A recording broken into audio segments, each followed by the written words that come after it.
Ang ating word of the Norte, Vanessa, ay Mahusay. Oo. Ang itatranslate po natin ay mahusay. Mahusay siyang humawit. Ayun. bulinaw, maong. Maong yan mangansyon. Di ba yan yun? Yung sa pantalon. Diba? Ganun. Oo, sa ibaloy. Daing. Daing si Katon man kansyon. Ayun. But parang daing. Oo. Idaing mo nga itong Idaing. bangus. Sorry. Sa Ilocano, nalaing.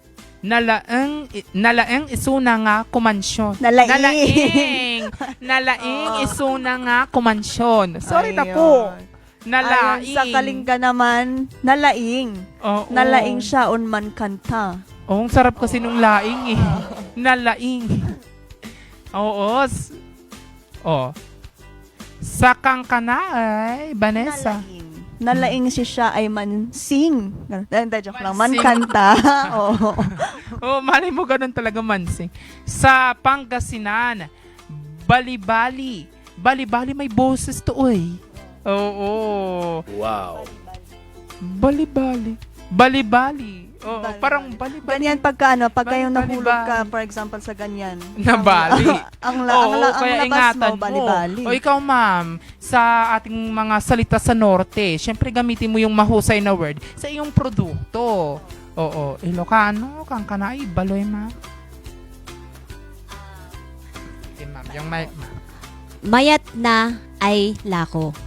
Yes, kasi it's not just for our health, but yung sabi ko nga kanina, you're helping the farmers.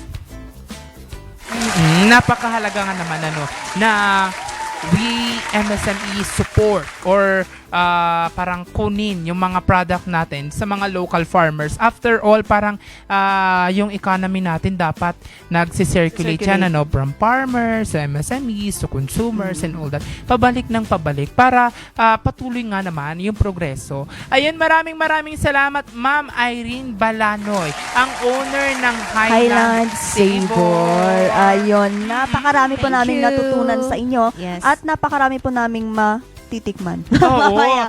Opo. Parang mamaya balita ko parang 1 litro doon. Titimpla ni Vanessa. Magkakape tayo ng 1 litro.